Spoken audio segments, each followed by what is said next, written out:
नमस्कार, वेलकम, बहुत स्वागत। भारत एक्सप्रेस देख रहे हैं आप। आपके साथ मैं हूं रोहित पोखरियाल, लेकर हाजिर हूं M3M का पर्दाफाश पार्ट 2।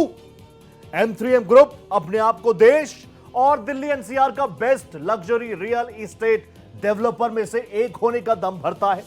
साल 2010 में बने इस ग्रुप के चेयरमैन हैं बसंत बंसल और प्रमोटर हैं रूप बंसल और पंकज बंसल। M3M की वेबसाइट में दावा किया गया कि इनके विकास की कहानी ethical corporate governance, transparency, commitment और पैशन की बुनियाद से शुरू हुई, लेकिन हकीकत इससे बिल्कुल जुदा है। M3M ग्रुप ने न केवल लाखों बायर्स को लूटा, बल्कि उनके हजारों करोड़ रुपए भी डकार लिए। M3M ग्रुप के खिलाफ ऐसे कई संगीन आरोप हैं जो आपको भी हैरान कर देंगे। भारत एक्सप्रेस की स्पेशल इन्वेस्टिगेशन टीम ने इस मामले में छानबीन की, जिसकी डिटेल रिपोर्ट आप हमारे इस एक्सक्लूसिव शो यानी M3M का पर्दाफाश में आपने चंद रोज पहले मेरे साथ ही देखी। इसी क्रम में आज हम M3M का पर्दाफाश पार्ट 2 के जरिए आपको M3M ग्रुप के कुछ और काले कारनामों से रूबरू कराने जा रहे हैं। मेरे साथ स्टूडियो में मौजूद है SIT head Subodh Jain ji, news room से मेरे विशेष सहयोगी, विशेष संवाददाता देवनाथ। इसके साथ साथ कुछ और बहुत शानदार जबरदस्त पैनलिस्ट मेरे साथ जुड़ेंगे, जिसमें हम बात करेंगे, ये पूछेंगे कि इन लोगों का दर्द, दुख कोई सुन रहा है या नहीं सुन रहा। M3M हाय हाय हाय, M3M हाय हाय हाय, M3M हाय हाय हाय। भारत एक्सप्रेस के खुलासे का बड़ा असर। हमें 10 साल हो गए, कोई न्याय नहीं मिला। तो हम तो धन्यवाद करते हैं आपका इस चीज़ का, जो आप ये मुद्दा उठा के चल रहे हो। खबर पर लोगों की जबरदस्त प्रतिक्रिया। हम तो ये चाहते हैं कि आप ये करते रहे, हमें इंसाफ दिलाएं और सरकार तक हमारी बात पहुंचाएं। सोशल मीडिया पर कमेंट्स की भरमार।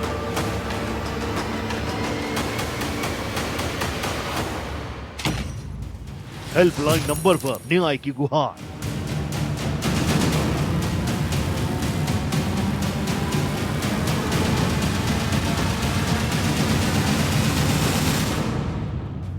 कि हमें सरकार भी कुछ इसमें सुने। हमारे मुख्यमंत्री बड़े अच्छे हैं नायब सिंह सैनी, मैं तो ये कहूँगा कोई कमेटी इसके अंदर गठित कर दे, जैसे कि पीछे मानेसर में भी ये हुआ है। भारत एक्सप्रेस की पड़ताल।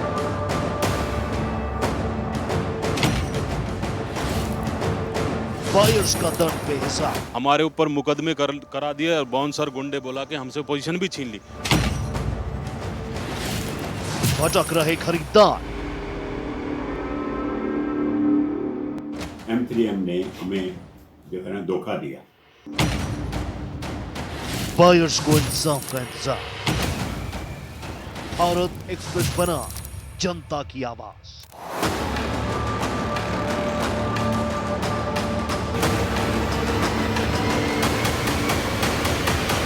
चक्कर काटने के बाद अब इतनी निराशा हो गई है कि क्या बताऊं, समझ में नहीं आ रहा कि ये तो आप लोगों ने हमसे मतलब हमारी आपसे बात हुई और ये आज हम आप ये हमारा दुख दर्द आप मतलब दिखा रहे हो सर, इसका मैं धन्यवाद देता हूं, मतलब वरना पता नहीं हमारे पास और क्या सॉल्यूशन होगा सर। M3M वर्ड्स बड़े बड़े, गवर्नेंस, एथिकल कॉर्पोरेट, लेकिन असल में क्या है? कई सवाल भारत एक्सप्रेस ने पूछे, SIT ने लगातार सवाल पूछे, ईमेल के माध्यम से सवाल पूछे, जवाब नहीं आया। काला चिट्ठा बहुत बड़ा है और अब भारत एक्सप्रेस की इस मुहिम में खासकर वो लोग जुड़ रहे हैं जो लंबे वक्त से इंतजार कर रहे हैं, कोई तो उनकी सुन ले। फिलहाल एक रिपोर्ट आप देखिए, उसके बाद विस्तार से बात करेंगे। भारत एक्सप्रेस की खबर का जबरदस्त असर।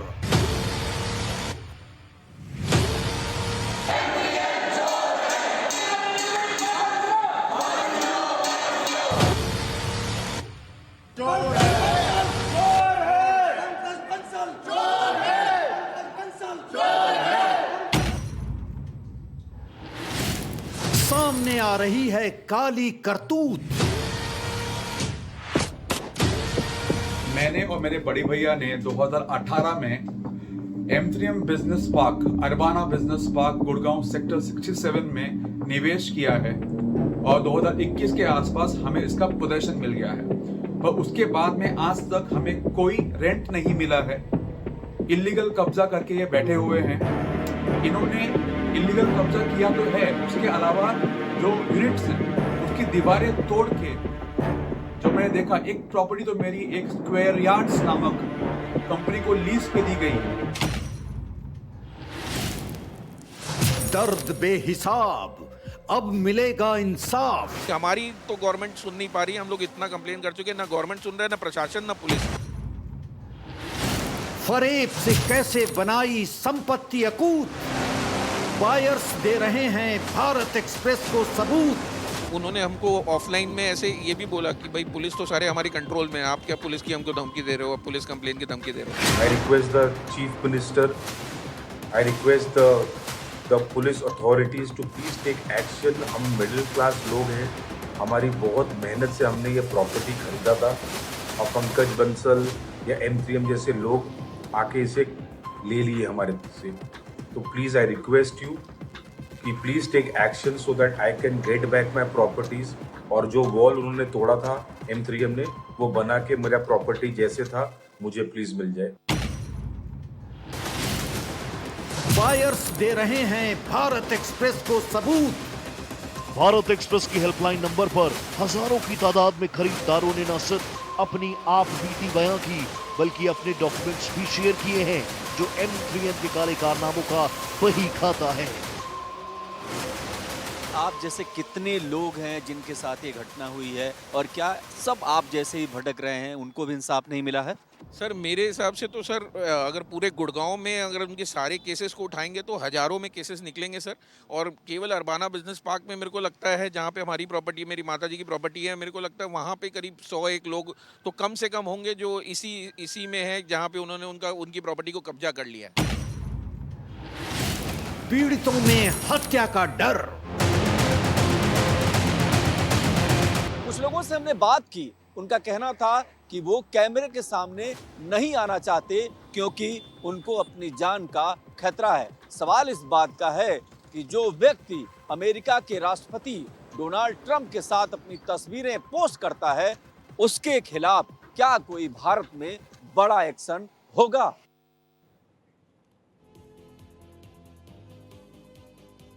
तो M3M का पर्दाफाश पार्ट 2 आप देख रहे हैं। पार्ट 1 को भी शानदार रिस्पांस मिला, और रिस्पांस क्यों ना मिले, क्योंकि आम जनता की आवाज इसी वादे के साथ भारत एक्सप्रेस आया था कि आपकी आवाज हम उठाएंगे। आज ग्राउंड रिपोर्टर्स भी मेरे साथ जुड़ेंगे, जो ग्राउंड पर गए हैं, जो गुरुग्राम में घूमे हैं, उन लोगों से मिले हैं, उन लोगों का दुख दर्द उन्होंने भारत एक्सप्रेस के साथ साझा किया है। लेकिन ये देखना होगा, ये जो M3M द्वारा रचित चक्रव्यूह है, एजेंसीज कब तक तोड़ेंगी इसको। मेरे साथ एक बहुत जबरदस्त पैनल जुड़ा हुआ है। मेरे साथ SIT हेड सुबोध जैन जी मेरे साथ स्टूडियो में मौजूद है। मेरे साथ LN राव सर हैं, फॉर्मर DCP हैं दिल्ली पुलिस, इससे पहले भी मेरे साथ जुड़े थे। राव सर नमस्ते आपको। मेरे साथ कुलदीप खोड़ा साहब जुड़े हैं, जो कि फॉर्मर DGP हैं जम्मू कश्मीर पुलिस के, मेरे साथ जुड़े हुए हैं। इसके अलावा मेरे साथ कई वो लोग भी जुड़े हैं। मुरारी तिवारी जी अधिवक्ता हैं, जाने माने फेस है, भारत एक्सप्रेस की स्क्रीन पर आपको नजर आ रहे होंगे। मेरे साथ अविनाश जुड़ चुके हैं। अविनाश, बहुत स्वागत आपका। और मेरे विशेष संवाददाता देवनाथ भी मेरे साथ जुड़े हैं, जो कि ग्राउंड रिपोर्टिंग भी करने गए हैं। किसी भी चीज को शुरुआत करें ना, बेस मजबूत होना चाहिए। और SIT, भारत एक्सप्रेस की SIT जब ग्राउंड पर उतरी ना, तो कई लंबे वक्त से, लगभग 2023 में हमने भी शो किया था, अब 2025 में हम लोग बैठे हैं। सुबोध सर आप मेरे साथ बने हुए हैं। सुबोध जी, लास्ट टाइम भी जब हमने बात की थी तो बहुत सारे फैक्ट्स एंड फिगर्स लेकर आप बैठे हुए थे, और उस वक्त आपने कहा था कि रोहित, अभी तो ये आगाज भारत एक्सप्रेस ने किया है, अभी तो अंजाम तक ले जाना बाकी है। आज हम पार्ट 2 कर रहे हैं। कई पीड़ित भी हमारे साथ जुड़ रहे हैं। कई ऐसे लोग हैं जो M3M के खिलाफ नहीं बोलना चाह रहे हैं, डर के साए में जीने को मजबूर है। सुबोध सर, देखिए रोहित, मैंने आपसे पिछली बार जब हमारा शो हमने पेश किया था, तो उस समय मैंने कहा था कि भारत एक्सप्रेस की SIT टीम ने इस M3M बिल्डर के खिलाफ बहुत सारे दस्तावेज जुटाए हैं जी, और हमने कोशिश करी है कि हम उन लोगों तक पहुँचें जिन लोगों को इन्होंने अपना शिकार बनाया है जी। अभी तक की जो स्थिति थी, पीड़ित लोग सामने आने के लिए तैयार नहीं थे। हमने कई लोगों से संपर्क किया। हमारी जो टीम है SIT की, भारत एक्सप्रेस की जी, हमारे संवाददाता, हमारे सहयोगी देवनाथ हैं, इसके अलावा हमारी टीम के दूसरे मेंबर्स हैं, जिन लोगों ने लोगों से बात की तो एक डर सामने आया। डर ये था कि कहीं हमें कोई मार ना दे।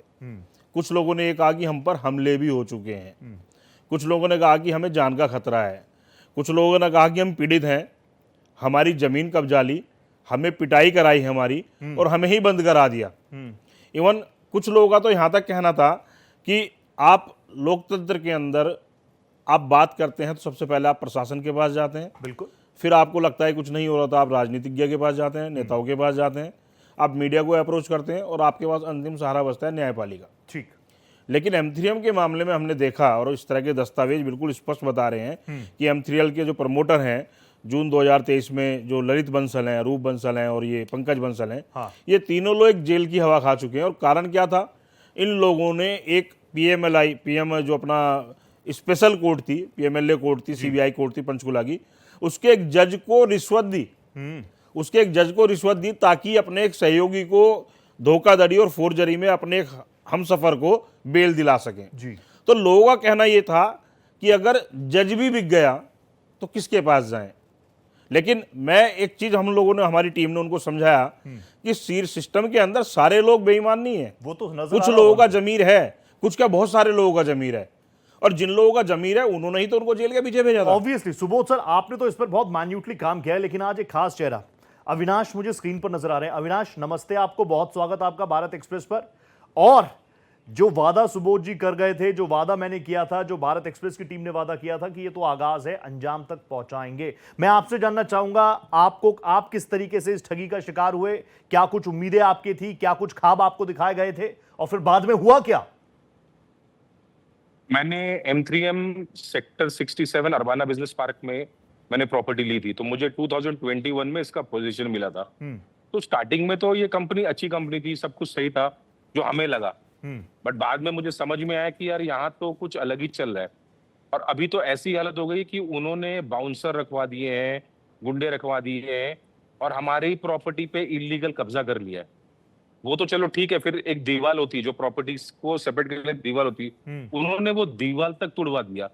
तो अब वो प्रॉपर्टी मेरे काम की भी नहीं है जब तक वो दीवार नहीं बनती है, राइट। मैं एक मिडिल क्लास फैमिली से बिलोंग करता हूँ और मैंने ये पैसा, आप समझो, मैंने बहुत पाई जोड़ के ये प्रॉपर्टी खरीदी थी ताकि कहीं ना कहीं मैं अपने फ्यूचर सिक्योर कर सकूं। आज मेरी मम्मी पापा को भी पता है ये चीज की कि मैंने अपनी जिंदगी भर की जो कमाई थी मैंने M3M में डाल के रखी थी जी। आज उनको समझ में आ रहा है कि वो पैसे अब फंस गए हमारे।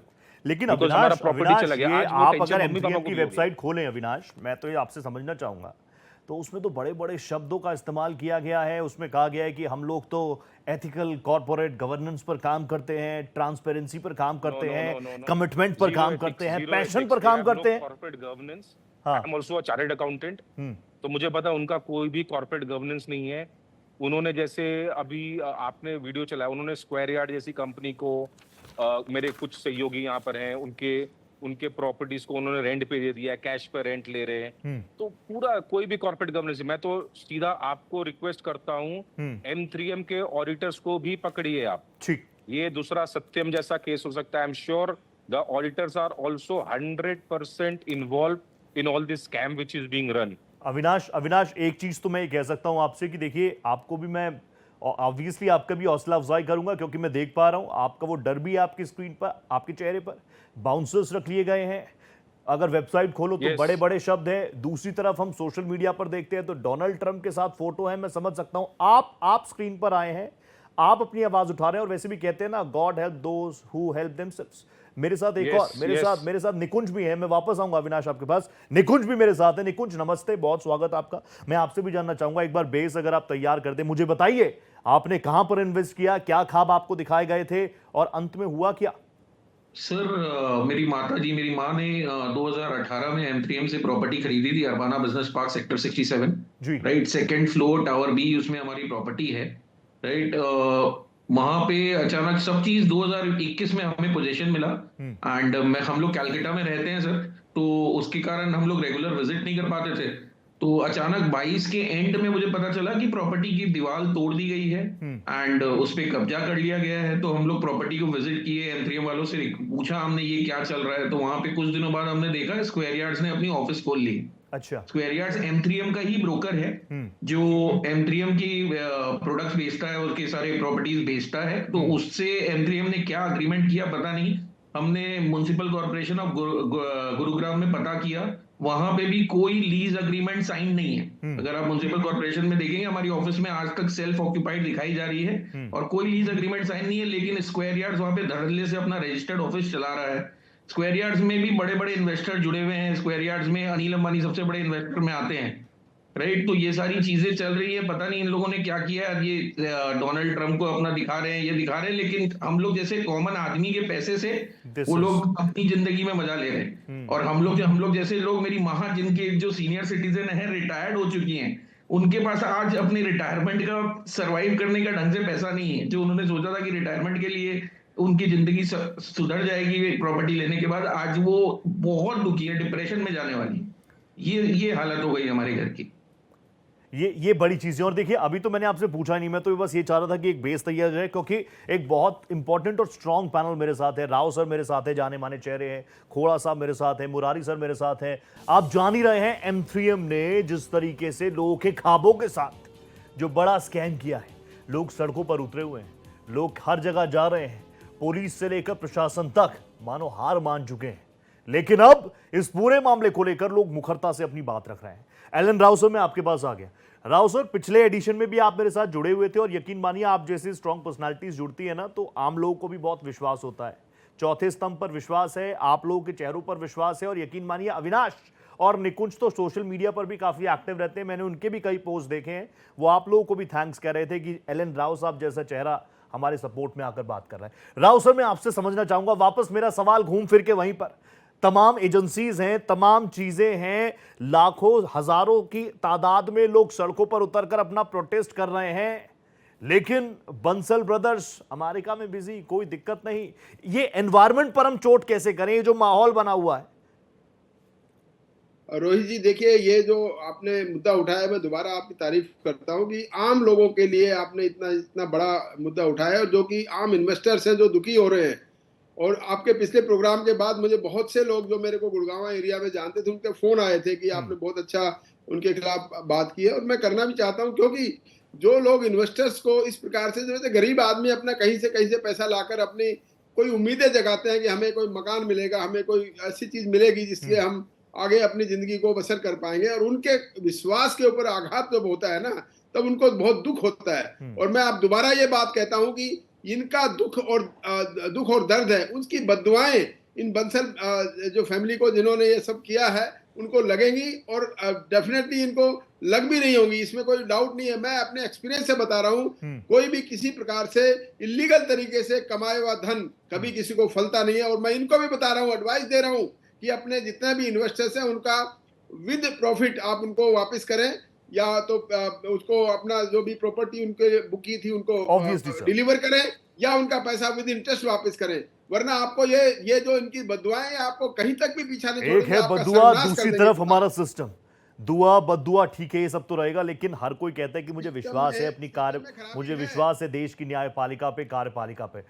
मैं वापस आऊंगा राव सर आपके पास। कुलदीप सर, एक बार फिर से आपको नमस्ते करता हूं। आप फॉर्मर डीजीपी रहे हैं, आपने जिस तरीके से अपना कार्यकाल रहा है, हर कोई आपको जानता है, आपके कामकाज के तरीकों से भी हर कोई प्रभावित रहता है। और इसीलिए, क्योंकि ये बड़ा मुद्दा है, क्योंकि भारत एक्सप्रेस आम लोगों की आवाज उठा रहा है, ऐसे सैकड़ों लोग हैं जो सड़कों पर उतरने के लिए मजबूर हैं। और जब भारत एक्सप्रेस, सुबोध जी, देवनाथ जी, मैं तो बहुत छोटा हूं, मैं तो कहीं हुई नहीं जब आप जैसे चेहरे हैं, कुलदीप खोड़ा साहब जब आकर बात करेंगे, तो ये लोग भी मानते हैं कि हमें न्याय मिलेगा और इसी देश में मिलेगा। लेकिन मेरा मूल सवाल वही रह जाता है कि ऐसा माहौल क्या देश में है? ऐसे तो हम पिक्चरों में देखते थे जी, टीवी सीरियल्स में देखते थे कि बिल्डर के खिलाफ मत बोलिए वरना वो आप पर हमला करा देगा। अब इसी बात की तस्दीक निकुंज भी कर रहे हैं और अविनाश भी कर रहे हैं।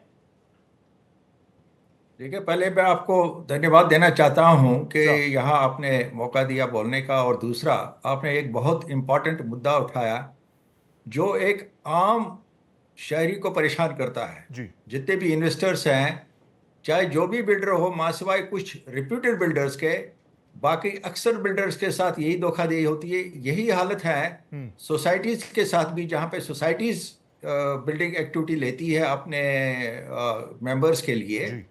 और इसमें दुख की बात यह है कि जो अथॉरिटी जस्टिस देना चाहिए इन्वेस्टर्स को या मेंबर्स को, वही अथॉरिटी क्रिमिनल्स के साथ मिल जाती है। बिल्कुल खुल के नहीं सामने आती, लेकिन अंदर से मिल जाती है, चाहे वो रिश्वत देके, चाहे वो इन्फ्लुएंस लेके। और एक ये जो बिल्डर है या ये मैनेजमेंट कमेटी होती है कोऑपरेटिव सोसाइटीज की, जो कोऑपरेटिव सोसाइटी वाले बनाते हैं हाई राइज बिल्डिंग्स या बाकी बिल्डिंग्स एक्टिविटी है, वो आर्किटेक्ट, ऑडिटर और कॉन्ट्रैक्टर ये सब मिल जाते हैं, और वो रजिस्टर ऑफ कोऑपरेटिव सोसाइटीज के आदमियों को भी अपने खाते में लेते हैं, डीडीए के मेंबर्स को भी, चाहे वो एक्सियन हो बाकी, उनको भी अपने शामिल कर लेते हैं। और इसी तरह बिल्डर लोग जो है वो रेरा के जो है, जो अथॉरिटी है, जिसको एक जिसके बहुत पावर्स हैं जी, वो पावर्स का बड़ा डीले तरीके से इस्तेमाल करती है, और ऐसे इस्तेमाल करती है पावर्स को कि बिल्डर को ही फेवर करे। हालांकि कानून बड़ा सख्त है, लेकिन उसका इस्तेमाल नहीं करते हैं। ये एक बड़ी दुख की बात है कि हिंदुस्तान में सारी एक बहुत प्रॉब्लम बड़ी डेमोक्रेसी होते आप हुए जब भी बोल रहे हैं ना, मेरा मन कर रहा है कि मैं आपको सुनता रहूं। ये जो लूप होल्स हैं, 21वीं सदी में हम लोग हैं, बावजूद इसके आप, ये कोई ऐसा मामला नहीं है कि एक M3M ही होगा। ग्राउंड पर आप खंगालने जाइए, ऐसे लाखों करोड़ों लोग मिल जाएंगे आपको जो बोलेंगे कि भैया हमें पोजीशन मिलना था 2018 में, 2016 में, 2014 में, 2015 में, 2017 में। अविनाश बता रहे 2021 में, लेकिन अब तक ढाक के वही 3 बात। मुरारी सर को भी मैं नहीं ले पाया था। मुरारी सर नमस्ते आपको, रोहित पोखरियाल का। आप तो हमेशा इस तरह के मुद्दों पर मुखरता से बोलते हैं। मुरारी सर, वही मैं इस सवाल से आगे कैसे बढ़ूं बताइए मुझे आप बताइए। एक यूथ होने के नाते जब हम बढ़ते हुए भारत को देख रहे हैं, सारी चीजें बहुत अच्छी चल रही हैं, वही ग्राउंड पर मिडिल क्लास की वही प्रॉब्लम, यही परेशानी आज से 10 साल पहले भी आपने सुनी होगी कि भैया हमें बिल्डर ने कहा था इतने तारीख तक दे देंगे। और ये सिर्फ फ्लैट्स तक सीमित नहीं है। शुरुआत अगर हम इस पे करेंगे, मैं जाऊंगा सुबोध जी के पास कि भैया शुरुआत कैसे हुई, तो सुबोध जी मुझे ऑफ कैमरा बता रहे थे कि भैया पहले किसानों की जमीनों को हड़प लिया, किसी को नहीं बख्शेंगे, किसी को नहीं छोड़ेंगे।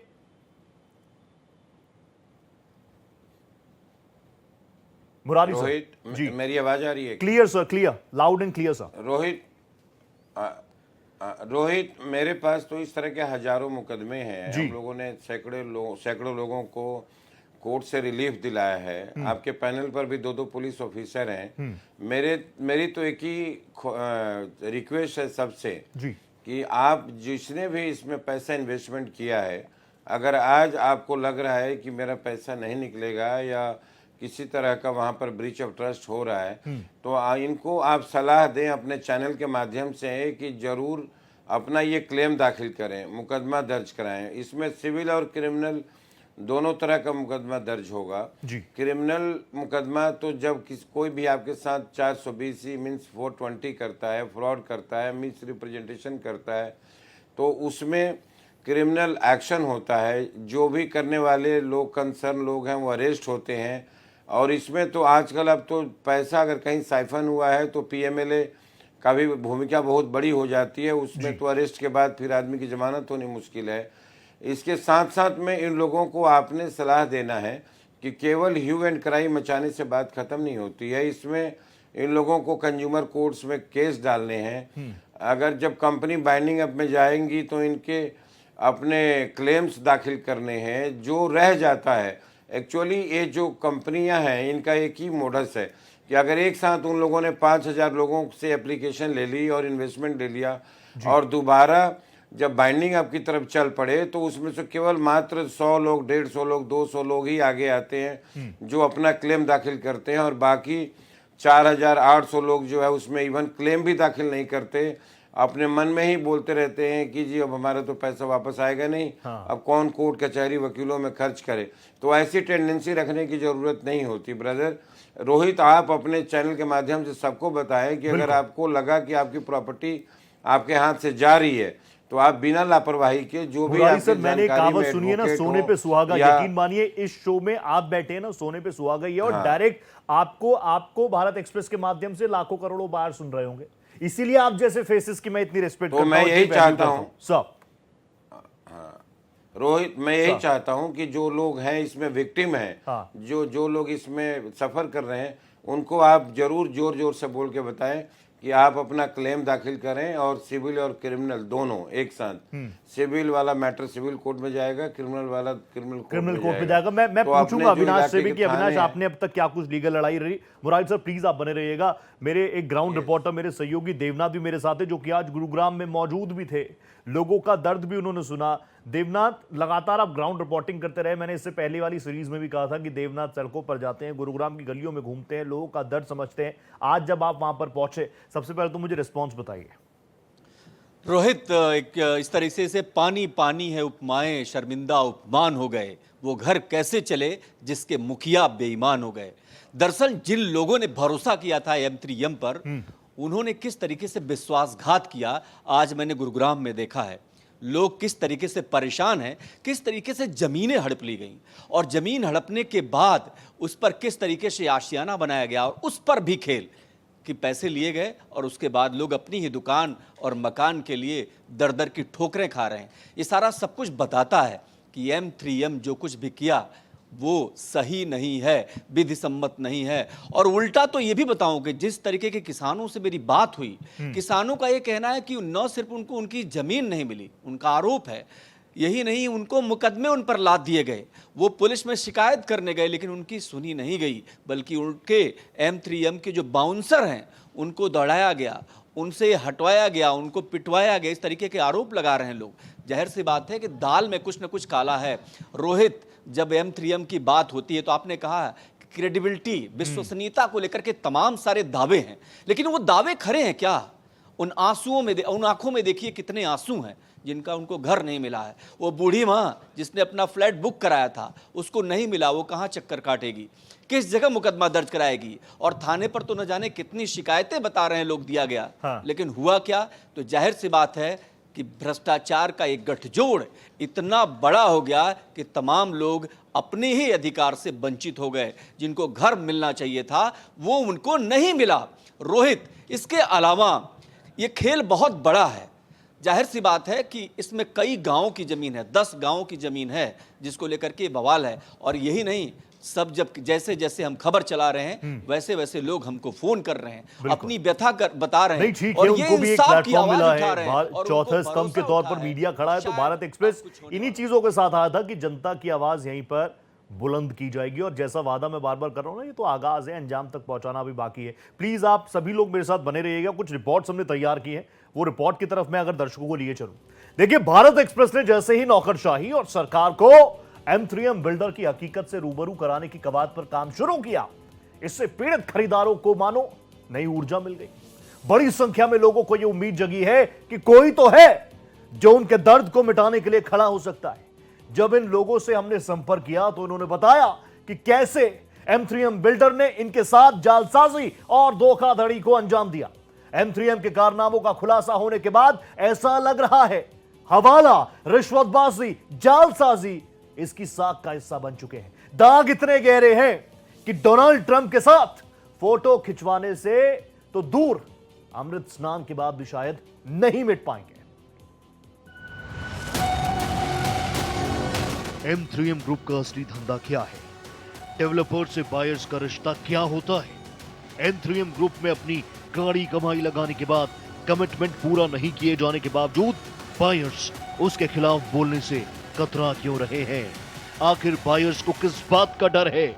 2021 में इन्होंने हमें डिस्टर्ब करना शुरू कर दिया और हमारे खिलाफ मुकदमे, झूठे मुकदमे करके और हमसे झगड़े करे, और बाउंसर और मतलब गुंडागर्दी करके M3M ने, और हमसे वो पोजीशन भी छीन ली। मतलब आप ये कह रहे हैं कि एक तरीके से इन्होंने आपके साथ गुंडागर्दी की और आपकी जमीन थी लेकिन आपके खिलाफ ही मुकदमे दर्ज करा दिया? जी, वो मुकदमे आज भी हमारे ऊपर चल रहे हुए हैं।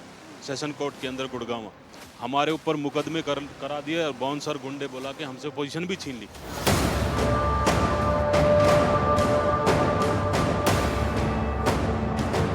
जबरन पोजीशन ली, रात को मकान ढाए है, गोली भी चलाई है और पशुओं को भी बस गुंडों ने भी चलाई है। M3M को बसंत बंसल ने कम से कम 60 गुंडे भेज रखे थे मौके पे, रात के 8 बजे से और रात के सुबह के 2 बजे तक लड़ाई हुई है। भारत एक्सप्रेस की स्पेशल इन्वेस्टिगेशन टीम ने अपनी खास इन्वेस्टिगेशन M3M का पर्दाफाश के जरिए M3M ग्रुप के काले कारनामों का उजागर किया था,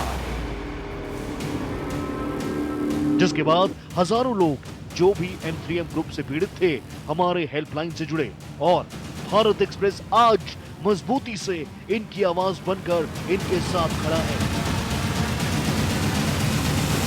इसी क्रम में हमारी टीम M3M द्वारा पीड़ितों के यहां ऑन द स्पॉट पहुंची तो बायर्स ने क्या कहा आप भी सुनिए। M3M ने हमें जो है ना धोखा दिया, हम परेशान हो गए, बैठ गए।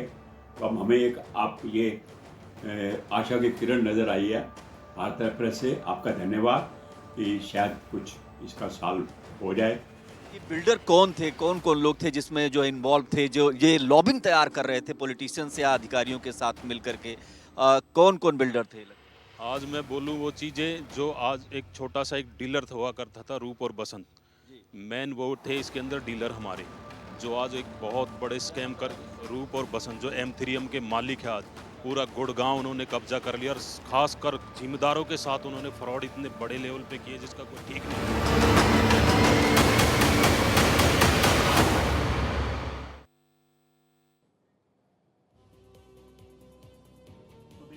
लोग एक तरफ खुशी भी व्यक्त कर रहे हैं कि कोई तो है जो हमारी बात सुन रहा है, हम तो खड़े हैं हम लोगों के साथ, भारत एक्सप्रेस खड़ा है, भारत एक्सप्रेस की टीम खड़ी है। लेकिन दूसरी तरफ आप देखिए लोग कह रहे हैं 60-60 बाउंसर अपनी प्रॉपर्टी पर जाने से उनको रोकने के लिए डोनाल्ड ट्रंप के साथ फोटो। तिवारी साहब मैं आपके पास आऊंगा, वैसे मुझे दूसरों के पास भी जाना है, लेकिन मैं इस सेगमेंट की शुरुआत आपसे कर रहा हूं। आपने कहा कि लोगों को मैं बताऊं, वाकई मेरे साथ निकुंज हैं, अविनाश हैं और भी तमाम लोग इस माध्यम से आपको सुन रहे हैं। लेकिन आप मुरारी सर, आप इस बात को भी समझिए कि जब एक मिडिल क्लास तमाम चीज़ों को जोड़कर इधर से पैसा जुगाड़ कर यहाँ से पैसा मीटिंग से उठाकर, कमेटी से उठाकर एक फ्लैट बुक करता है और उसके बाद बिल्डर्स की तरफ से 60-60 बाउंसर आके खड़े हो जाएं कि अगर कुछ कहा तो देख लेना, तुम तो ठीक है, हमें ये भी पता है कि तुम्हारे बूढ़े माँ बाप कहाँ रहते हैं, तुम्हारा बच्चा किस वक्त स्कूल में जाता है। और मैं बार बार ये माहौल वाकई ग्राउंड पर अभी भी एग्जिस्ट करता है। देखिए रोहित, मैं बहुत शुरू से सभी लोगों को बोलता हूं कि आप उसी प्रॉपर्टी में इन्वेस्टमेंट कीजिए जहां पर कंस्ट्रक्शन ऑलरेडी पूरा हो गया है और आप कब्जा लेने के लिए तैयार हैं, चारों तरफ से कंप्लीशन सर्टिफिकेट मिल गया है।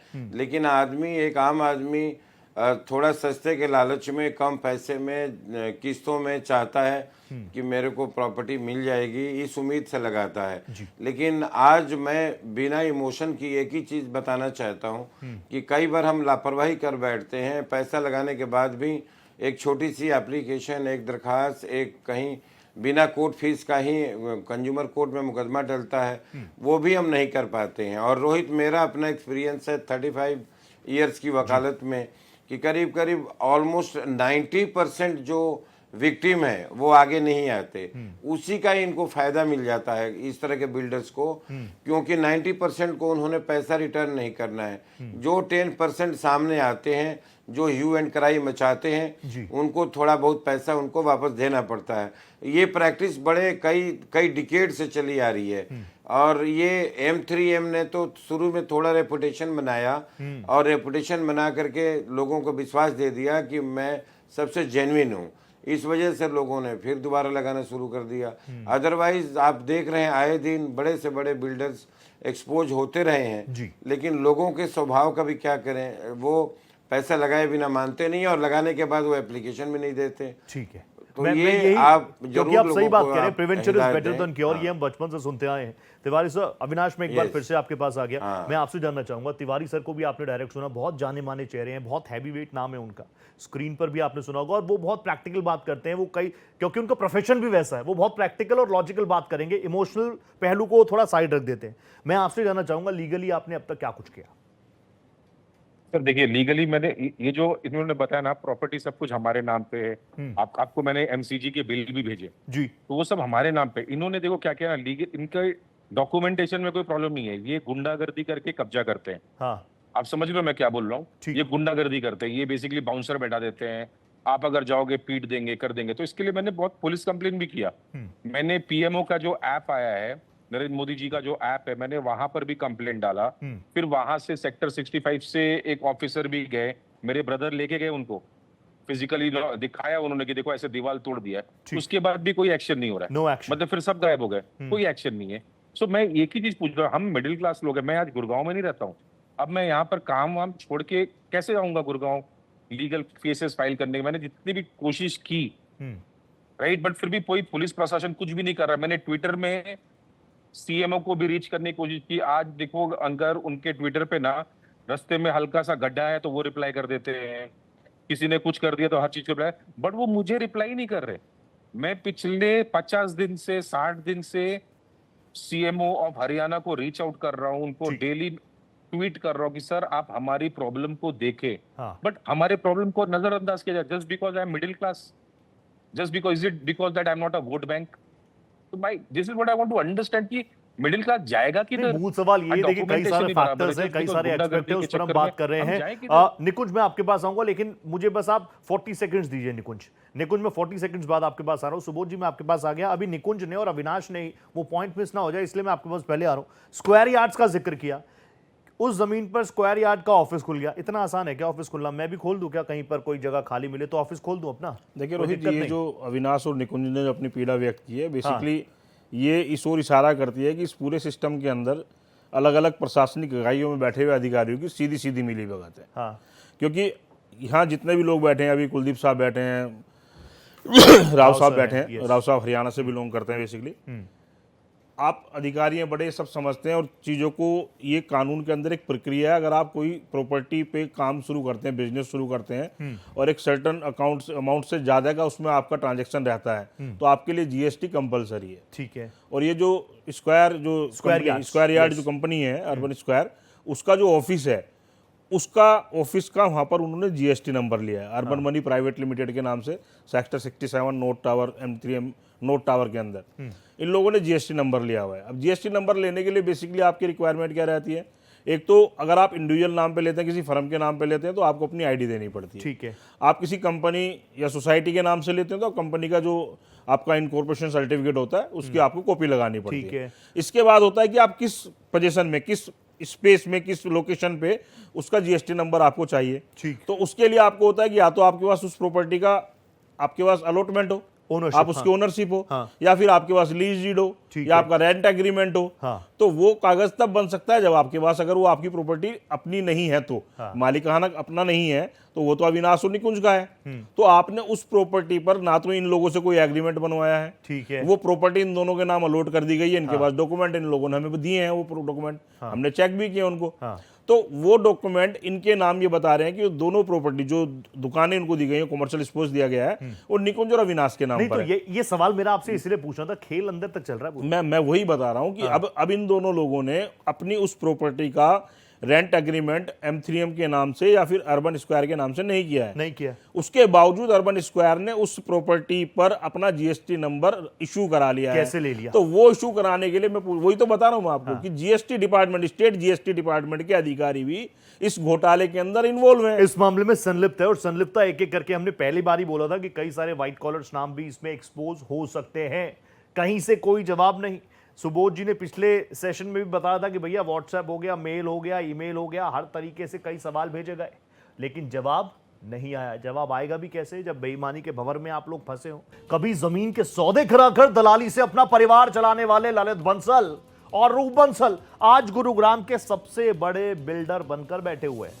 आज जब भारत एक्सप्रेस की टीम ने इस बिल्डर के हाथों सताए गए लोगों से संपर्क किया, उनके दर्द को जानना चाहा, तो कई लोगों का डर देखकर हम भी हैरान रह गए। एक पीड़ित का तो यहां तक कहना था कि उसकी जान लेने तक की कोशिश की जा चुकी है और यह आरोप बेहद चौंकाने वाला था, क्योंकि जमीन पर कब्जे के लिए हत्या और ऐसी कोशिश की कहानी जब फिल्मी पर्दे पर ही विचलित कर देती है तो असल जिंदगी में ऐसा करने वाला हैवान के सिवा और क्या हो सकता है। रिपोर्ट देखिए।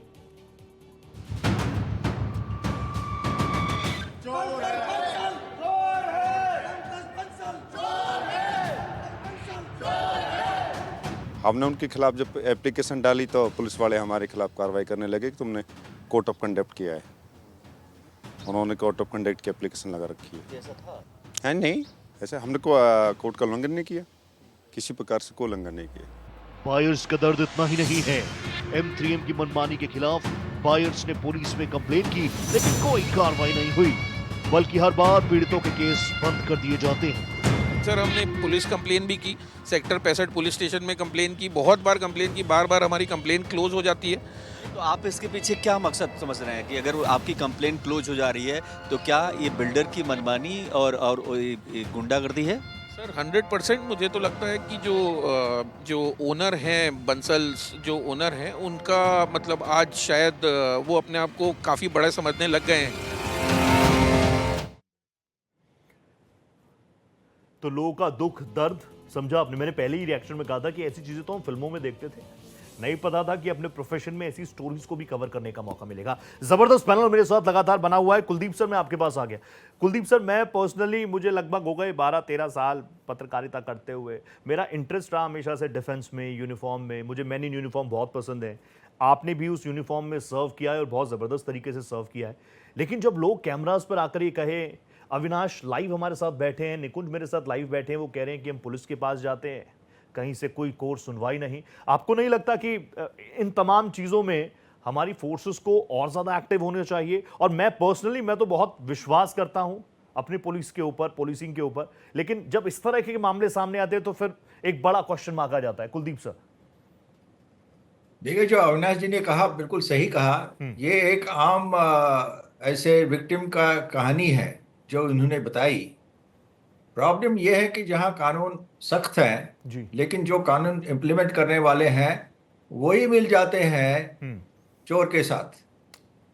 और इसमें जब तक जो लोग प्रशासन से, चाहे वो पुलिस हो, चाहे वो रेरा हो, चाहे वो रजिस्ट्रार कोऑपरेटिव सोसाइटीज हो, चाहे वो डीडीए हो, या और भी जो इसमें लोग हैं जिनका काम है एक इन्वेस्टर का, प्रॉपर्टी इन्वेस्टर का, उसके हितों का ख्याल रखना, जब तक उनके खिलाफ कार्रवाई नहीं होती है और सख्त कार्रवाई नहीं होती है, तब तक ये सिस्टम ठीक नहीं होगा। हमारे सिस्टम में प्रॉब्लम ये है कि इन्वेस्टर को ही कोर्ट कचहरी के चक्कर लगाने पड़ते हैं, और जब उसको बहुत सालों बाद एक इंसाफ मिलता है तो जो अथॉरिटीज ने उसके लिए काम नहीं किया जो उनको करना चाहिए था, ताकि वो कोर्ट कचहरी तक मामला ना पहुंचे, उनके खिलाफ कोई कार्रवाई नहीं होती है।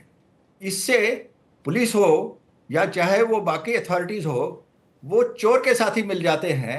पैसा खा के, ऑब्वियसली बिना पैसे के होता नहीं, ये नहीं होता। और ये नेक्सस जो है, जब तक ये टूटेगा नहीं, तब तक ये आम लोगों का दुख दर्द चालू रहेगा। तो इसमें सरकार को चाहिए कि बजाय एक इन्वेस्टर हर जगह अपना कंज्यूमर कोर्ट में भी जाए, कचहरी में भी जाए, पुलिस के पास भी जाए, एक ट्रिब्यूनल बनाए जिसको ये पावर्स हो कि अगर किसी इन्वेस्टर को प्रॉब्लम हो इस टाइप की, वो डायरेक्टली उसके पास जाए। Very true sir. Kuldeep sir, आप बहुत साफगोई से बात रखते हैं और वो नजर भी आ रहा है मुझे, आप जिस तरीके से बात रख रहे हैं। लेकिन जब आप जैसे चेहरे मेरे साथ हैं, राव सर जैसे चेहरे मेरे साथ हैं, तो मैं बहुत ज्यादा कॉन्फिडेंट फील करता हूं कि भैया ये चेहरे हैं तो हम लगातार इस तरह के मुद्दे उठा सकते हैं और न्याय मिलेगा। निकुंज, I'm sorry मैं आपके पास नहीं आ पाया था। निकुंज, मैं आपके पास आ गया। जो सवाल मैंने अविनाश से पूछा था, आप लीगली किस तरीके से इस मामले में आगे बढ़े, प्लीज मुझे बताइए। सर जैसे ही हमें पता चला कि हमारी प्रॉपर्टी कब्जा हुई है, तो सबसे पहले हम गए अपनी ऑफिस पे, जहाँ पे हमारी ऑफिस स्पेस है, तो देखा स्क्वायर यार्ड्स का रजिस्ट्रेशन है, राइट। स्क्वायर यार्ड वहाँ पे बैठा हुआ है। हमने स्क्वायर यार्ड से बात करने की कोशिश की, स्क्वायर यार्ड वाले हमसे बात करने तैयार ही नहीं। हमें धक्का देके उन्होंने बाहर निकाल दिया, बोले कि अब ये हमारी ऑफिस है, राइट। हमने वहाँ पे उसके बाद 65 की पुलिस स्टेशन में गए। वहां पे हमने एक नहीं सर 10 बार कंप्लेन की होगी, लेकिन हर बार हमारी कंप्लेन को क्लोज कर दी जाती है, कोई नहीं सुनता, वापस रिजेक्ट। उसके बाद सर हमने स्क्वायर यार्ड्स के जो इन्वेस्टर पता किए कि कौन है, तो हमने उनसे बहुत बार रिक्वेस्ट की। अनिल अंबानी सर हैं और ऐसे जो भी, हमने जीएसटी ऑफिस वहां पे ट्वीट किया, वहां पे हमने बात की, डीसी गुरुग्राम में बात की, लेकिन सर कहीं सुनवाई नहीं हो रही है।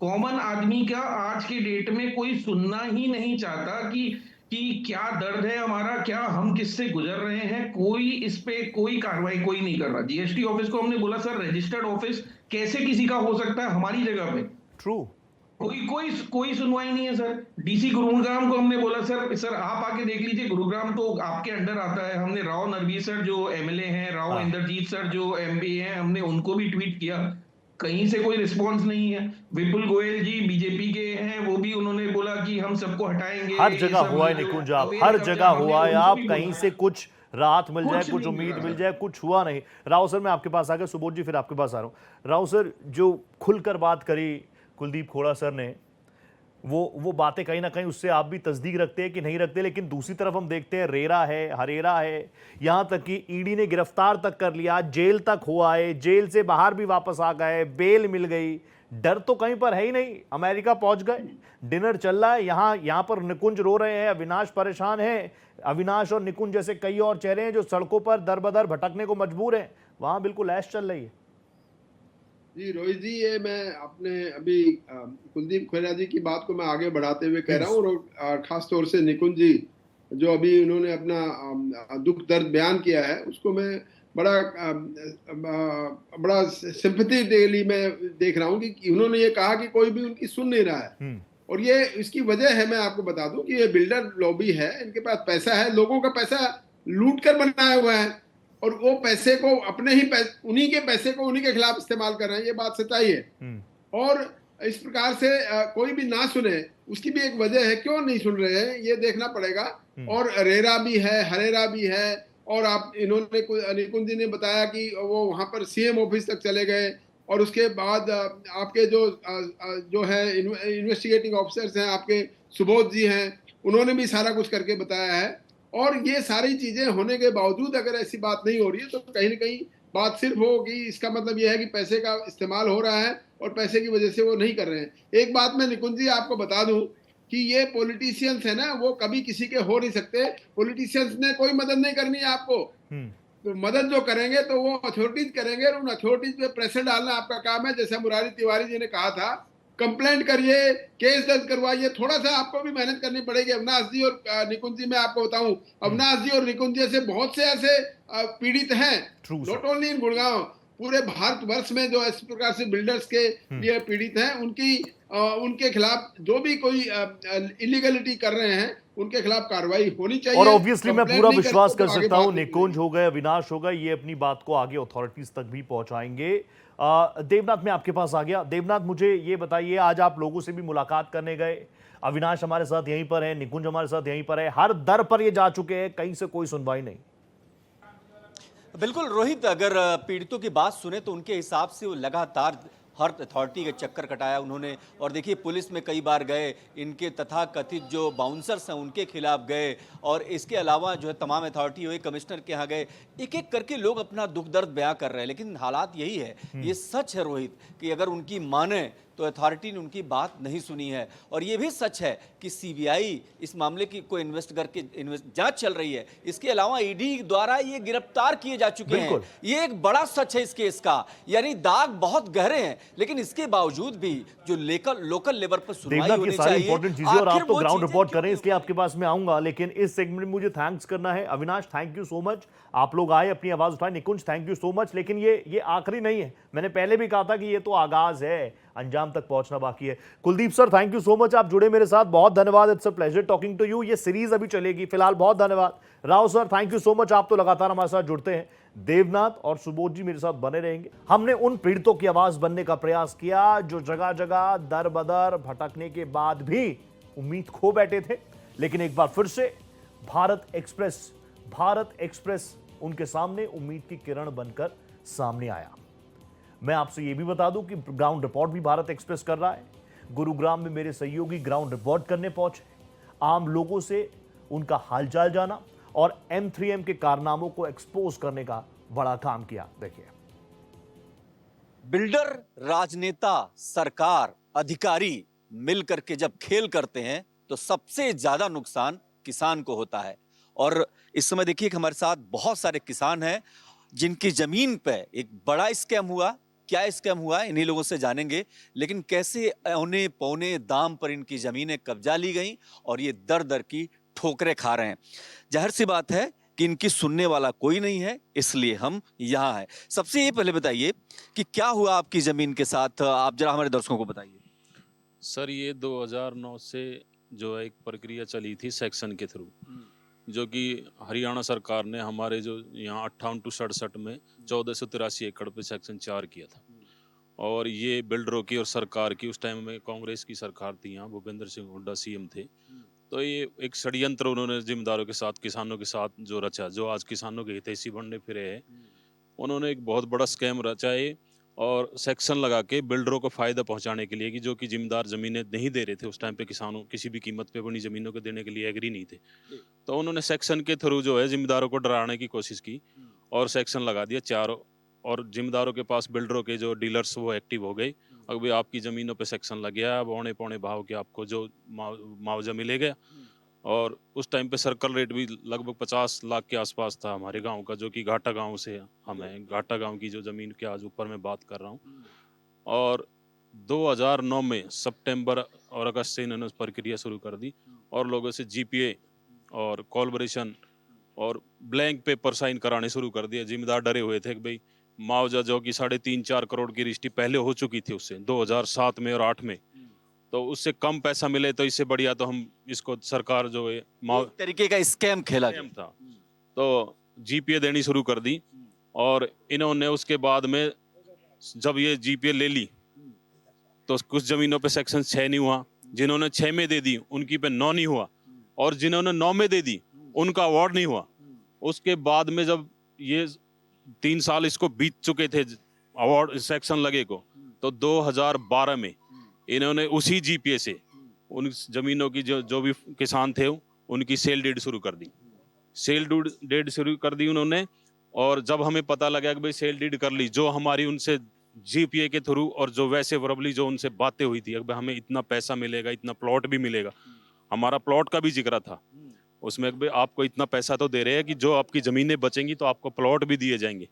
जब हम उनके पास गए तो उन्होंने हमसे मना कर दिया कि भाई आपका जो भी कुछ था इसी पैसे के अंदर इस खेल में आपकी जमीन का सौदा हो गया, आपकी जमीन को औने पौने दाम पर ले लिया गया और आपको कुछ नहीं मिला। जी नहीं मिला भी नहीं, और प्लॉट जो हमारा जीपीए में जो हमारी उनसे बातें तय हुई थी उससे भी मुकर गए वो लोग। अच्छा, ये बिल्डर कौन थे, कौन कौन लोग थे जिसमें जो इन्वॉल्व थे, जो ये लॉबिंग तैयार कर रहे थे पॉलिटिशियंस या अधिकारियों के साथ मिलकर के, कौन कौन बिल्डर थे?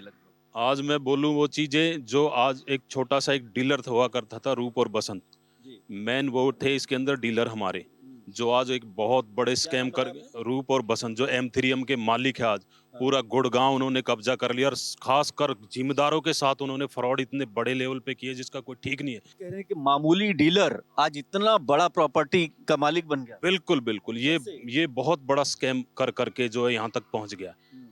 अब तो सुनने में आता है कि वो ट्रम्प से भी है, पता नहीं कहाँ कहाँ तक वो लोग पहुंच चुके हैं। स्कैम ही है उन लोगों का, जब इन्होंने सारा चीजें कर ली है। किस तरीके का स्कैम है? इन्होंने आपकी जमीन को लिया और उसके बाद उस पर कंस्ट्रक्शन शुरू किया, क्या किया इन्होंने? आपको क्या किया? हमको ये किया इन्होंने, जब मैं वही बता रहा हूँ 2012 में जब ये सारी प्रक्रिया इन्होंने सेल डीड कर ली, तो हमें जब पता लगा तो 1 साल हम ऐसे ही घूमते रहे इनके पीछे।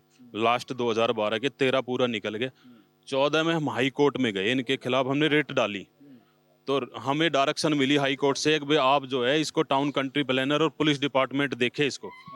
तो हम 1-2 साल उनके भी चक्कर लगाते रहे, टाउन कंट्री प्लानर के और सभी डिपार्टमेंट के, कोई सुनवाई नहीं हुई। उसके बाद में हम 16 में दोबारा हाई कोर्ट में गए, कोर्ट ऑफ कंटेम्प्ट के। अगर जी हमारी डिपार्टमेंट कुछ नहीं सुन रहा है, 2 साल हो गए, जो कि 6 महीने का हाई कोर्ट ने उनके लिए टाइम बाउंड किया था। मतलब हाई कोर्ट के डायरेक्शन के बावजूद भी कोई उनके खिलाफ सुनने को तैयार नहीं था। हाँ, उनकी पावर, विल पावर, वो मसल्स पावर और पैसे की जो मनी पावर है वही दिखता है। हाँ, तो उसके बाद में जब हाई कोर्ट हम दोबारा गए तो पूरे डिपार्टमेंट को उन्होंने बुलाया। उसमें राजवीर सिंह रेड थे जो चीफ सेक्रेटरी थे, क्या थे मेरे हिसाब से, DS ढेसी थे उसने, और उनको जब बुलाया तो कोर्ट ने उनको वहीं पनिश किया और उन पर 5,30,000 रुपये का जुर्माना किए, पर पर्सन 10,000, जिसमें 53 लोग हमारे गांव से थे। और फिर हमें एक मौका दिया कि आप नई रिट में जा सकते हो। जब हम नई रिट में गए तो उससे पहले कुछ और आगे जो किसान थे, जैसे हमारे गांव से अलावा, वो कुछ पहले हमसे पहले रिट में जा चुके थे। मतलब आप ये कह रहे हैं कि बाकी किसानों के साथ भी ऐसा ही हुआ? आपके साथ ही नहीं, कितने लोगों के साथ? लगभग ये 10 गांव है, करीब 58 to 67 10 सेक्टर आते हैं इसके अंदर जो स्कैम था ये। और पूरी जमीन पे उसको जो सेक्शन को, यानी 10 गांव का स्कैम का, 10 सेक्टर का 58 to ये 1483 एकड़ थी, 1483 एकड़। हाँ जी। उसके बाद में जब हाई कोर्ट ने इसमें हम गए तो उससे कुछ फार्मर्स सुप्रीम कोर्ट भी पहुंच चुके थे, तो तो उसमें सीबीआई को डायरेक्शन में दिया कि भाई ये बहुत बड़ा स्कैम है, हजारों करोड़ का स्कैम है, इसकी जांच करे। तो सीबीआई ने इनको मुलजिम बनाया, एफआईआर उन पे दर्ज की, जिसमें 18 बिल्डर और डिपार्टमेंट के लोग थे। उसके बाद में सीबीआई में चलता रहा और फिर ये लोगों ने इसी बिल्ड जो हमारा सीबीआई इस मामले की जांच कर रही है, अभी भी चल रही है। एमथ्रीएम के खिलाफ भी है। वो तो मेन डीलर वही थे। अच्छा। हमारे तो मेन डीलर ही वही थे। हाँ जी। और इसमें जब सीबीआई की जांच में भी हमें जब पीछे अभी पता लगा कि भाई M3M ने जब हमारी इस जमीन के जो वो बिकवा रहा था, उसी जमीन को M3M ने इसी जो हमने बेची थी कमांडर बिल्डर को, उससे इन्होंने वापस ले लिए, एक ज्वाइंट वेंचर कर लिया। और हम जब उस पोजीशन हमसे नहीं ली थी, 2021 में इन्होंने हमें डिस्टर्ब करना शुरू कर दिया और हमारे खिलाफ मुकदमे, झूठे मुकदमे करके और हमसे झगड़े करे और बाउंसर और मतलब गुंडागर्दी करके M3M ने, और हमसे वो पोजीशन भी छीन ली। मतलब आप ये कह रहे हैं कि एक तरीके से इन्होंने आपके साथ गुंडागर्दी की और आपकी जमीन थी लेकिन आपके खिलाफ ही मुकदमे दर्ज करा दिया। जी जी, वो मुकदमे आज भी हमारे ऊपर चल रहे हुए हैं सेशन कोर्ट के अंदर गुड़गांव। हमारे ऊपर मुकदमे करा दिए और बाउंसर गुंडे बोला के हमसे पोजीशन भी छीन ली। और बाद में हमें पता लगा कि जो हमारी सीबीआई जांच कर रहे हैं, अब किससे हम न्याय की उम्मीद करें। इसमें सुधीर परमार जी, जो कि 5 करोड़ की रिश्वत M3M से लेके, कोई उसका भतीजा M3M में काम करता है, वो 5 करोड़ की रिश्वत उनसे ले ली। उसे भी एसीबी की टीम ने गिरफ्तार किया, क्या किया वो तो हमें नहीं पता। लेकिन अब हम न्याय की भी क्या उम्मीद करें जब जज ही बिक रहे हैं। तो जब सभी बिक रहे हैं तो न्याय की उम्मीद कैसे करें। और यही वजह है कि हम आवाज बन के खड़े हैं। आप बताइए कि ये जमीन का जो इश्यू है, आप ही के खिलाफ मुकदमा दर्ज करा दिया। हाँ, हम 9-10 लोग हैं घाटा गांव के जो इसकी पैरवी कर रहे थे, तो हमें ले जाके थाने में भी बंद किया। हमें कमिश्नर ऑफिस भी हम गए, एसीपी ऑफिस गए, डीसीपी गए, हमारी कहीं कोई सुनवाई नहीं करी। वहाँ बाउंसर बुलाए। हमारी ज़मीन जो है वो अभी भी हमने दी नहीं है, वहाँ हमें जाने नहीं देते। कौन? ये जो बाउंसर है M3M के हैं, वो हमें जाने नहीं देते। वो हमारे खिलाफ मुकदमा दर्ज कर देते हैं। पुलिस कहती है तुम इसमें पैर नहीं रखोगे जमीन में। पुलिस मुकदमा आप भी अपनी कंप्लेन लेके जाते हैं तो पुलिस सुनती है कि नहीं सुनती? सब कुछ किया है हमने, हमारी नहीं सुनती कुछ भी। हम पे तो हंसती है मैम, डीसीपी मैम है कि आप लोग है ना, नहीं पता आप लोगों को। मेरा कहने का मतलब ये है, जिस पे सीबीआई जांच चल रही है, जो कि चार्जशीट हो चुकी है, तो उस पे इनको ना तो जॉइंट वेंचर होने देना था, ना कुछ होने देना था, ना इनको काम करने देना था। तो सीबीआई जांच में जब उन्होंने एक रिपोर्ट ही कर दी है चार्जशीट की, तो उसमें तो जब तक केस चल रहा है, जब तक पेंडिंग रहना चाहिए। अच्छा, एक और सवाल आपसे कर रहा हूँ कि आखिर क्या वजह है कि आप लोग कंप्लेन करते हैं लेकिन आपकी सुनवाई नहीं होता। क्या ये बिल्डर इतना प्रभावशाली है? पैसे का प्रभाव है, ये तो मोस्ट दिखता है, सीधा सिंपल सी बातें है। तो पैसे की पावर है उसके पास। हमें वहाँ थाने में बिठाया जाता है, पुलिस हमारे खिलाफ, जो कि पुलिस का कोई राइट ही नहीं है। सिविल मैटर के अंदर क्रिमिनल कोई मैटर नहीं है, ना कोई झगड़ा है, वो हाई कोर्ट चली जाती है पुलिस हमारे खिलाफ स्टे लेने के लिए। वहाँ पुलिस से जज पूछता है कि आपका क्या रोल है इसके अंदर, और हमारे खिलाफ सिविल मैटर के अंदर, ना कि कोई झगड़ा है, कोर्ट हमारे खिलाफ ऑर्डर कर देती है कि आप लोग उस जमीन पे नहीं जाओगे, स्टे दे देती है बिल्डर को। और रात को मकानों को तोड़ दिए जाते हैं जो मकान बने हुए हैं, और ट्रेस पास कर उसका केस लगाया जाता है, जो कि आज भी उसने अपनी सिर्फ टीन वगैरह लगा रखी है वहाँ। तो ये तो सिर्फ एक सरकार की और उनकी मिली भगत है, लेकिन कोई भी प्रशासन की तरफ से, सरकार की तरफ से किसी भी किसान को कोई आश्वासन नहीं दिया जा रहा है। वैसे बोल रहे हैं कि भाई किसानों, भूपेंद्र सिंह हुड्डा किसानों के साथ बैठता है, उसका लड़का भी बैठ जाता है। यहाँ के किसान नहीं दिखाई दे रहे उसको, जो कि उन्होंने खुद इसमें इन्वॉल्व होकर ये फ्रॉड किया है। करोड़ों रुपए की प्रॉपर्टी उन्होंने पौने भाव में दिलवा दी, जो कि आज 50-50 करोड़ का किला बिच रहा है यहाँ पे। हमसे वो 2-2 करोड़ रुपए में ले ली। उससे पहले भी 2009 से पहले भी यहाँ 4.5 करोड़ की रजिस्ट्रियां हैं, वो भी हमने लगाई हुई है, लेकिन कोई सुनवाई के लिए तैयार ही नहीं है। ठीक, आता हूं आपके पास। बाबू जी, आप बताइए क्या समस्या है। ये तो M3M के जो गुंडे हैं, जैसा कि ये कह रहे हैं, ये तो बहुत परेशान कर रहे हैं। बहुत ज्यादा परेशान कर रहे हैं और इन्हें जबरदस्ती कब्जा लिया है गुंडों को लगाकर। अब हम कब्जा ले लेंगे। पुलिस रिपोर्ट करी है, हमारे ये लड़के गए, इनको गिरफ्तार भी करवाया उन्होंने, कोर्ट में दावा कर रहा, यहाँ पुलिस से जमानत करवाई। तो अपनी मनमानी चला रहे हैं।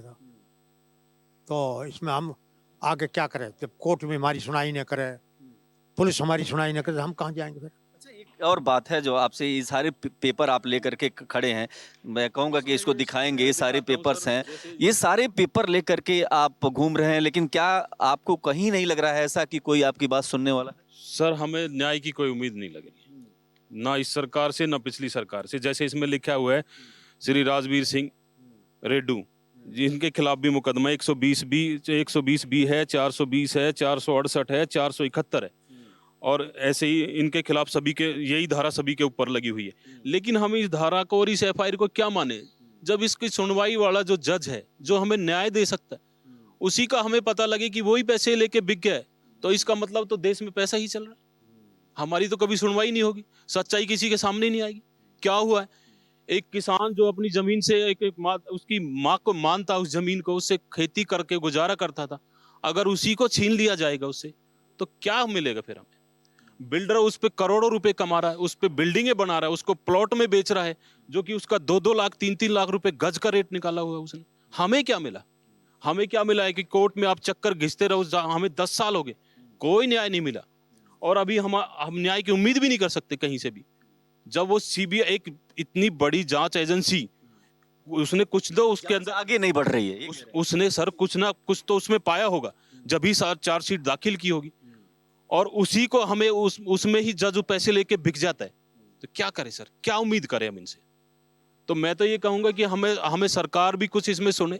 हमारे मुख्यमंत्री बड़े अच्छे हैं, नायब सिंह सैनी, मैं तो ये कहूंगा कोई कमेटी इसके अंदर गठित कर दे, जैसे कि पीछे मानेसर में भी ये हुआ है, रोहतक में भी हुआ है, संत सिंह और उडार गगन के नाम से एक केस फाइल हुआ था, उसमें भी यही मैटर था, सेक्शन लग के जमीनें ले ली थी। M3M क्या इतना बड़ा बिल्डर हो गया है कि कोई नहीं सुनेगा?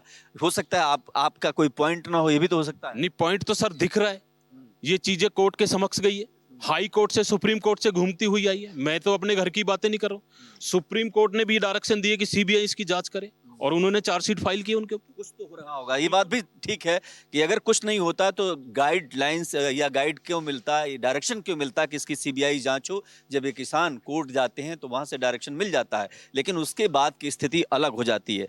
ये जो पेपर है, मेन चीज तो सर ये है, जो एक छोटा सा वो भी एक किसान ही था। आज जानना चाहता हूं कि M3M का पहले मूल काम क्या था और अब क्या हो गया, इतना जल्दी? क्या वो शुरू से ही बहुत संपन्न थे? नहीं, हमें जो सुनाई में आती है वो भी एक किसान ही था, और आज 10 साल के अंदर, 15 साल के अंदर पूरा गुड़गांव पे कब्जा कर लिया। तो ये स्कैम ही है सर। क्या हो रहा है? कोई सुनाई नहीं रहा, कुछ भी नहीं सुनाई हो रही, किसी की भी नहीं हो रही। तो इसका मतलब तो क्या समझे कि वो उसी की चलती रहेगी सारी जगह। ना वो कोर्ट को कुछ समझता है, ना किसान को कुछ समझता है, जबरदस्ती किसी की। और एक और स्कैम भी कर रखा है हमारे गांव में, एक और मैटर है, 60 एकड़ जमीन उसने और कोलैबोरेशन करके झूठी, M3M ने ही, और केस करके और लोगों को 5 साल से होल्ड पे रखा है। अभी नया ही मैटर है वो तो, हाँ इसी गांव का है, और पिछले 5 साल से लोग वो कोर्ट में यही सेशन कोर्ट में धक्के खा रहे हैं, उसमें भी कुछ नहीं मिल रहा है। परमानेंट 1-1 लाख रुपए देकर स्टे ले रखे है उस प्रॉपर्टी पे। तो इसका तो काम ये है कि किसानों को लूटना और बिल्डरों को अपना माल बेचना। अच्छा, सरकार को भी पैसा देना और लोगों को भी, अधिकारियों को भी पैसा देना। तो किसान की कौन सुनेगा? किससे उम्मीद करेंगे? प्रशासन से करेंगे, सरकार से करेगा। अब कोई सुनवाई, अभी कोई पूछे कि भाई इसमें किसी भी हमारे कोई भी इसमें सरकार ने कोई इन्वॉल्वमेंट की हो, प्रशासन ने कोई, क्या हम ही पे मुकदमे कर दिए। 120 उसके कितने लोगों पे मुकदमा किया? हम लगभग 10 लोग हैं जो इसकी केस की पैरवी कर रहे हैं। 107-50 के मुकदमे हम पे कर दिए। हमें सुबह बुला के बैठा करते थे, शाम तक हमें छोड़ा कर थाने में। पीछे से काम हो रहे हैं, हमको थाने में नहीं, डीसीपी की कोर्ट में, और हम वहां बैठे, पीछे से वहां टीने लग रही है। तो ये प्रशासन की मिली भगत हुई। जी आप बताइए क्या कर रहे हैं? हरासमेंट बहुत ज्यादा हुआ है। हम पुलिस के पास जाते हैं, जी ये पुलिस आप हमारी सुनवाई करो, तो पुलिस के तो वहाँ सामने वो जो M3M के गुंडे वो वहीं खड़े होते हैं। अच्छा। हाँ, और हम पुलिस वाले से रिक्वेस्ट करते, पुलिस वाले कहते हैं जी हम आपके ऊपर केस करके आपको बंद कर देंगे। हमारे कितने 10 बंदे इन पे जो केस किया है, ऐसे ही तो किया है, हमने कोई शरारत थोड़ी किया। नहीं, हम साइड पे गए, कोई लड़ाई झगड़ा हमने नहीं किया। हम पे तो घर बैठे मुकदमे कर दिए सर, थाने में जाके रिक्वेस्ट करी, थाने में ही मुकदमे दर्ज हो गए हम पे। तो क्या कह रहे हैं आप? जैसे खेत में ट्रैक्टर चल रहे थे उस टाइम पे, पीछे जो इन्होंने पोजीशन लिए तो बाजरा बो रहा था, जबरदस्ती खेतों से हमें निकाला है वहां। पूरे खेत की हमारे पास वीडियो, उसमें उनका कोई तार फैंसी, कोई उनकी चादरें, कोई उनकी टीने, ना उनका कुछ नहीं।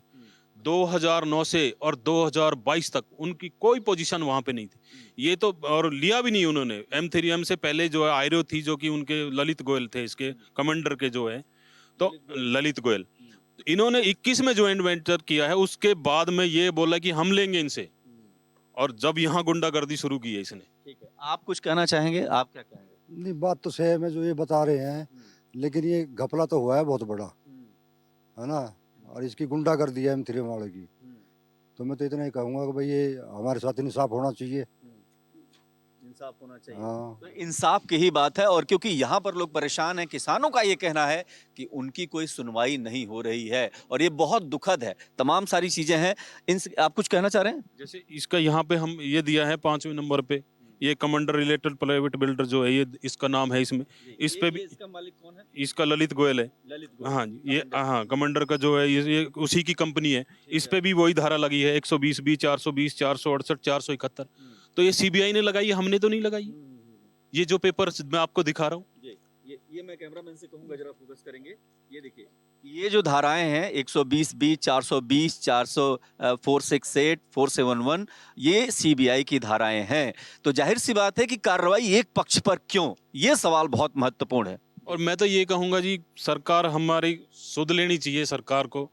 और मेरी तो CM साहब से एक रिक्वेस्ट है कि इसमें एक कमेटी गठित करे, जैसे कि पीछे मानेसर वाले में कमेटी गठित की थी, वो भी इस तरह का स्कैम था, और उन किसानों के आज वहाँ मुआवजे मिले हैं, पैसा मिला है। तो हमारे बारे में भी सरकार कुछ तो नहीं, आप लोग जमीनों के आड़ में शरारत कर रहे हैं, उनको परेशान करने की M3M को कोशिश कर रहे हैं, ताकि शायद इसीलिए नहीं सुनवाई हो रही है? हमारी तो M3M से कोई लड़ाई नहीं थी।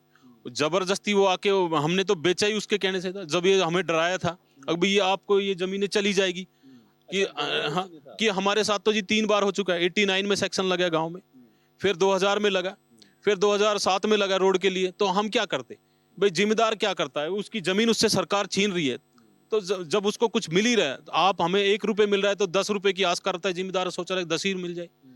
अब वो भी चीजें हमसे छिन गई, और पता लगे कि हमारे साथ धोखा हुआ है। इतने बड़े बिल्डर और सरकार इसमें मिल के और जिम्मेदारों को लूटा गया है, तो कैसे उसको हम सबर करें उस चीज? आपको ये लगता है कि वो बहुत रसूखदार है, शायद इसी वजह से कार्रवाई नहीं हो रही? बिल्कुल है। हम कहीं भी जाते हैं, हमारी कहीं कोई सुनवाई नहीं है। जो कि गुड़गांव कोर्ट में जज साहब ये कहते हैं कि आप कोई और ज़मीन, जैसे इसमें कुछ वैसी भी ज़मीन थी जो हमारे कब्जे में, हमारी मालिकाना हक था, तो कहते हैं आप इसकी जगह और ज़मीन ले लो। ये जज कहता है हमसे, तो कुछ ना कुछ रसूखदार तो है ही। जब एक जज ये बात कह रहा है तो हमारे मकान तोड़ दे। दूसरी बात क्या है, ये पंचकुला कोर्ट में इसका डिसीजन नहीं आया अभी, ये तो केस चल रहा है CBI का, तो उसके खिलाफ भी हमसे जो ट्रेसपासिंग दिखा के, कभी आप लोगों को धमकाने की भी कोशिश हुई है कभी किसी तरीके से? 2022 में जब इन्होंने कब्जा लिया है, तो हमारे पास जैसे पुलिस को हम 112 पे कॉल करते, तो पुलिस वाले हमसे कहते कि आपने तो बेच दिए। अरे सर, हमने बेच दिए है, ये आपका मामला नहीं है किसी को पोजीशन दिलाने के लिए। उनके पास कोई कोर्ट का ऑर्डर नहीं है कि पोजीशन ले लो आप इनसे। हमारा केस चला हुआ है, हम सुप्रीम कोर्ट तक गए हैं, हमारा CBI में कोर्ट पेंडिंग है, केस जो पेंडिंग है, और पुलिस वाले हमारी कभी 112 की हमारी सुनवाई नहीं करते, उल्टा हमारे ऊपर मुकदमा दर्ज करते थे और बोलते थे बीच में, जब पोजीशन जिस दिन हमसे पोजीशन ली तो कुछ लोग रात को आए, जैसे हम वहां बैठे थे, हो सकता है मरवा भी दे आपको। तो इस तरह की वहां बातें चली थी उस टाइम। और फिर हमारे ऊपर कौन थे जो लोग ये बात कहते थे? ये उनके बाउंसर थे, 100 लोग आते थे सर, बाउंसर।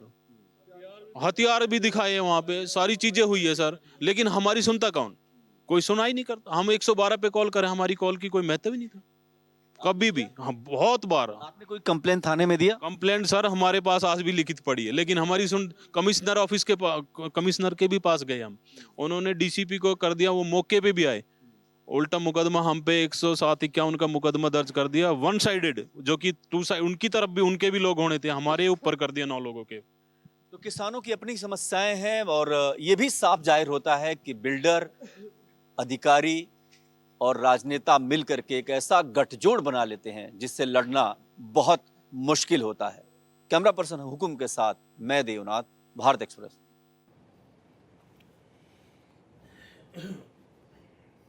तो मामला तो आप देख रहे हैं कितना संगीन है। अभी आपने पीड़ितों को भी सुना जो कह रहे हैं कि 1 साइडेड कार्रवाई हमारे ऊपर ही हो रही है, लेकिन Bharat express fourth pillar of democracy, one sided कुछ नहीं होता।